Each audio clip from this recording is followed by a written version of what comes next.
ये है अमर शहीद अजब सिंह गौशाला धर्मार्थ ट्रस्ट। ये जो आप पेड़ देख रहे हो और ये जो पेड़ सामने दिखाई दे रहे हैं, ये है इसकी बाउंड्री। ये बाजरा की फसल है, बाजरा का खेत है। ठीक इसके सामने बगल में पेड़ वगैरह और ठीक इसके सामने गाय बंधी हुई हैं, गाय का शेड बना हुआ है। आगे बगल में एक हरी चद्दर छोटी सी जो दिखाई दे रही है, इसके अंदर चारा काटने की मशीन और दाना दलने की आटा वाली चक्की लगी हुई है। उसके बाद नीला शेड जो दिख रहा है, ये भूसा भरा हुआ है इसके अंदर। और उसके बाद ये जो बड़ी हुई चरी नज़र आ रही है ट्यूबवेल के आगे, ये चरी इस समय गौशाला में गाय के लिए चारे का काम कर रही हैं। इसको काट के और कतर के गाय को खिलाया जाता है। उसके ख़त्म होने के बाद जैसे ही वो ख़त्म होगा तो उसके बाद उसमें फिर एक बाजरा बो देंगे, तो जैसे धीरे पीछे से वो भी चारे के काम में ही आ जाएगा। और ये जो आएगी करप, ये जब बाजरा तैयार हो जाएगा पक के, उसके बाद इसको काटा जाएगा। काटने के बाद इसका बाजरा अलग कर दिया जाएगा मशीन से, और चारा काटने की मशीन से इसकी करप को काट के गाय के काम में आएगी। ये पीछे जो पेड़ लग रहे हैं, कदम के पेड़ हैं ये। एक ये सामने लग रहा है, एक ये लग रहा है। ये केला अच्छा निकल रहा है आगे। फिर एक कदम का पेड़ लग रहा है, फिर उस साइड में कदम का पेड़ लग रहा है।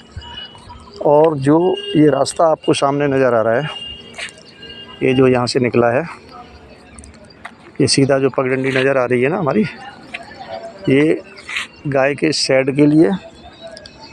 और वहाँ पर जो दूसरा हिस्सा है गौशाला का, ये तो हम जहाँ खड़े हैं, ये तो हिस्सा हमारा ऑफिस का है। सामने गौशाला का हिस्सा है, जो सामने चद्दर पड़ी नज़र आ रही है, ये ट्यूबवेल है। अभी इसमें काम होना बाकी है। इसमें गाय के लिए पहले चरी थी, इस खेत की चरी ख़त्म हो गई है, तो फिर इस खेत में दोबारा से चारे के लिए बाजरा की फसल बो दी गई है। धीरे धीरे ये बढ़ जाएगा। जब उधर का खेत खाली हो जाएगा तो फिर यहाँ से इसमें से खेत में से चालू हो जाएगी करप खिलाना जानवरों को।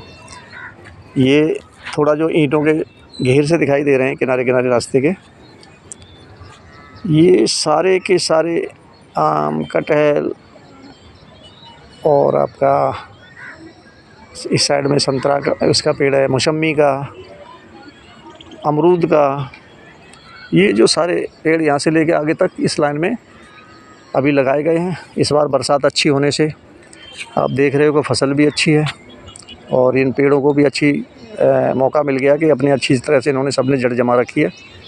और पूरी तरह से सारे पेड़ अच्छी तरह से स्वस्थ हैं और ये भविष्य में अच्छी छाया भी देंगे और फल भी देंगे। जो हमारे गौशाला में लोग गौशाला देखने आया करेंगे, घूमने आया करेंगे, तो जिस सीज़न में जो भी फल होंगे भाई, वो सब उनको हम खिलाया करेंगे। इस साइड में आपका ये बबूल का पेड़ है, ये बस्ती है सामने दिखाई दे रही है, ये हमारे यहीं मोहल्ले की बस्ती है। और ये दूसरा हमारे जो दूसरे भाई लोग हैं, गांव के ही ठाकुर साहब हैं, उनका खेत है। तो इस समय हमें यहाँ जो हमने अपनी बाउंड्री बनाई है, ये हमें सुविधा इसलिए है कि अब पीछे के खेत में फसल है, तो इसलिए हमें थोड़ी रक्षा के लिए ज़्यादा वो नहीं करना पड़ रहा। नहीं तो पीछे हमें बहुत तार वार लगाने पड़े थे। एक साइड हमारी ये खुली है थोड़ी सी, ये हमने अब इस पर जो है तारबंदी कर रखी है, जिससे कि जानवर अंदर ना आए और हमें ये हमारे पेड़ वगैरह ना खा पाएँ और हमारी फसल को नुकसान ना पहुँचा पाएँ। फिर हम इधर देख रहे हैं, ये हमारा विकास बाज़ार नंगला शंकर है। ये गांव का ही बाज़ार है। यहाँ हमारे गांव के और आसपास के गांव के लोग आके जगह लेके अपने मकान बना रहे हैं, इसलिए इसका काफ़ी विस्तार हो गया है। ये लगभग 1-1.5 किलोमीटर आगे तक चला गया है। जो हमारे मूल गांव हैं वो हम देख रहे हैं, जो सामने पानी की टंकी लगी है, ये और कुछ घर बने हुए हैं, ये गाँव से निकल के ही बने हैं।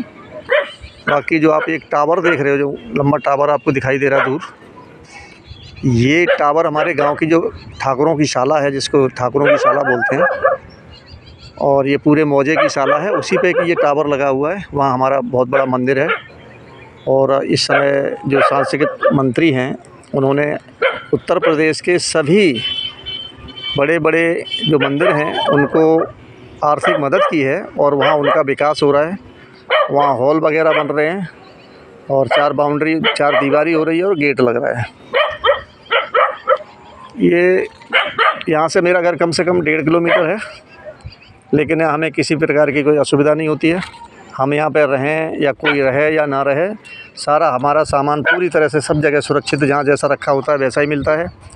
ये हमारे यहाँ अभी तो एक ही पिल्ला है ये, और यहाँ पे कम से कम 7 हमारे, ये समझ लो कि वो गोरक्षक हैं हमारे यहाँ के। कोई हो या ना हो, गोरक्षा के अंदर वो सारे हमारे मुस्तैद रहते हैं। हम इनके खाने पीने की व्यवस्था करते हैं। इसमें कुछ पिल्ला हैं, कुछ पिल्लियाँ हैं, और एक इनकी सबसे बड़ी दादी है जो एक काली है, कुतिया है। उस पे तो भाई इतनी लागत है कि उसके रहते कोई गौशाला में पैर नहीं रख सकता। तो भगवान की दया से हम लोग यहाँ जो अपनी गौशाला चला रहे हैं, 1-2 लोग यहाँ रहते हैं। अब तो खैर एक लड़का रखा हुआ हमने, तो वो अपनी गौ सेवा में लगा रहता है, यहीं रहता है, यहीं अपना बनाता खाता है। और ये सारे कुत्ते जितने भी 7-8 हैं हमारे यहाँ पे, ये सब इधर उधर अपना चारों तरफ देखते रहते हैं। कोई अंदर नहीं आ सकता। और कोई जैसे जानवर भी, जैसे गौधुआ बोलते हैं हमारे यहाँ, सियार होता है जो, या फिर जैसे बोलते हैं वो जो सूअर वगैरह भी आजकल हमारे इलाके में पता नहीं कहाँ से आ गए हैं। ये भी फसल को बहुत नुकसान पहुँचाते हैं।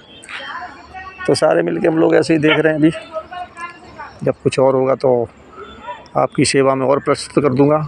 अभी बरसात का सीज़न चल रहा है, आज भी यहाँ बरसात हुई है, और इस बार तो बरसात ने कमाल ही कर दिया है। शायद ही कोई दिन जा रहा होगा, शाम सुबह रात में कहीं ना कहीं कभी ना कभी अच्छी खासी बरसात हो जाती है और नमी से नमी मिल जाती है। खेतों में हल्का पानी भी भर जाता है। जैसे कि हम ये बाजरा का खेत दिखा रहे हैं, इसके अंदर पानी ये भरा हुआ है जो चमक रहा है।